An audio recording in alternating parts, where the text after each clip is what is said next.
Good afternoon. My name is Nayaswami Padma, and I'm here today to bring you our 12 o'clock weekday broadcast. And at this point, we are on the book, The Rubaiyat of Omar Khayyam, explained by Paramahansa Yogananda and edited by Swami Kriyananda. Swami Kriyananda spent his days at the desert with Yogananda upon his invitation to help him to edit these commentaries that he offered on the Rubaiyat. And first I'm going to play Swami Kriyananda's voice singing the next quatrain. We're on quatrain 6, I believe. Yes. Here we go. Stanza 6.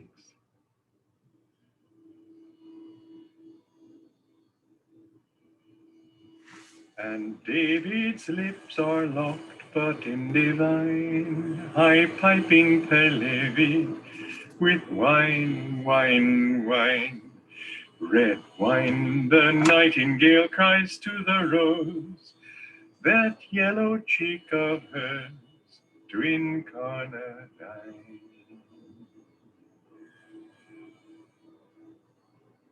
Paraphrase.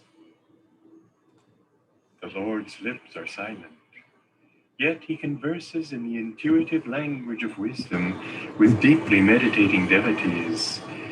Ever he sings to the soul, drink, my beloved devotee, renew your life with the ruby wine of bliss.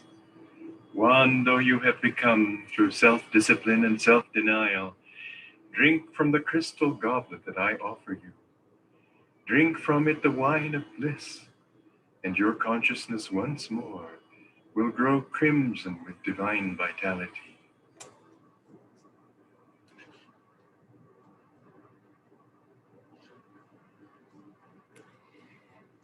I confess again, as I have on other days, that were it not for Yogananda's commentaries and his expanded meaning is what I mean, the paraphrase and the expanded meaning, I am quite certain I would not have understood this incredibly uplifting poem by Omar Khayyam. And I want to just again read for you today the keys to meaning, because this particular quatrain has a lot of hidden meaning. David's lips are locked means the outward silence of the infinite. The name David means beloved. In Omar's imagery, beloved means God, the eternal beloved of the soul. High piping Pahlavi means the lofty language of divine wisdom. Pahlavi was the scriptural language of the ancient Zoroastrians. Its antiquity and sacredness symbolize here the timeless language of the infinite. Wine means the wine of bliss. Nightingale means the eternal truth. As the song of the nightingale inspires the human heart, so the truth melodies of soul intuition thrill the devotee as he sits with senses stilled in the night of inner silence. The divine song or music of the spheres is heard in deep meditation once the sense perceptions and restless thoughts have been stilled. The rose means the devotee, pale after long self-denial and self-discipline, might find himself merely deprived of earthly happiness were it not for the intense delight he experiences with every sip of the wine of inner bliss. And finally, to incarnadine, to enliven, make crimson with the intoxication of divine bliss. So often we think that to live the spiritual life means to deprive ourselves of all kinds of joys and happiness.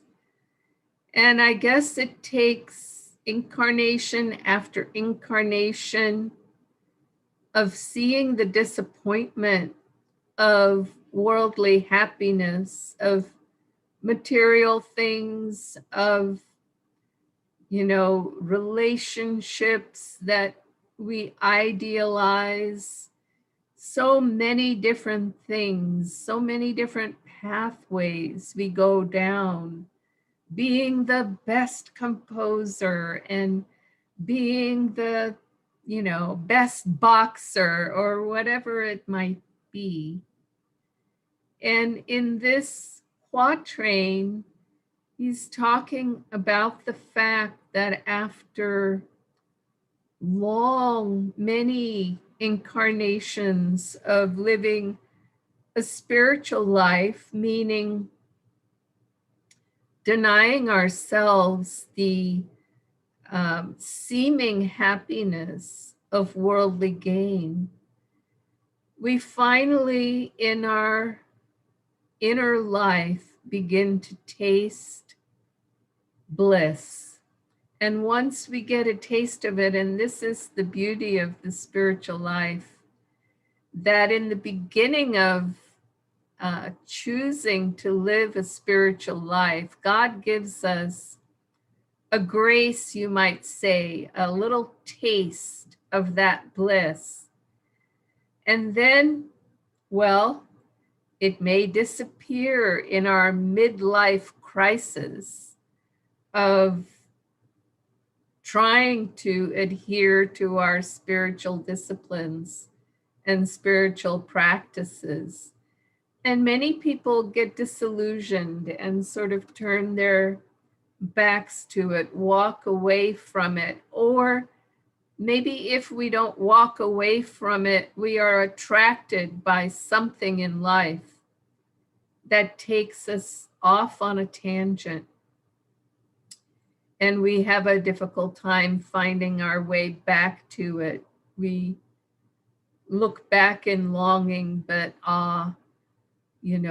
I chose this direction or that, and now I'm caught up in it and I can't go back. And the truth is, we can always go back. There are so many stories in the Indian tradition of great yogis, great ascetics who turn their back for a time on their spiritual vocation. And then in the flash of a moment, they realize their error and they turn back to their inner life. And the moment they do, it's as if not only do they pick up right where they left off, but they have incredibly blissful experiences. And the Bhagavad Gita, Krishna explains that no spiritual effort is ever lost. And so turning to the inner life, returning to the inner life, we claim our soul's presence. We have a land grab of the soul, you might say, again, and we experience that inner bliss that he talks about in this quatrain.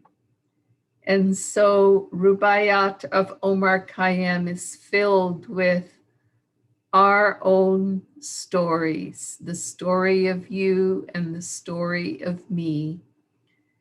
We will see you again on Monday as we continue with Quatrain 7. Joy to you. And by the way, I let you into our home today, into our kitchen. I hope that's okay. I didn't have time to put up my screen, but nothing to hide. Joy to you, and we'll see you again on Monday from Ananda on Camino Island. This is Ananda in Linwood.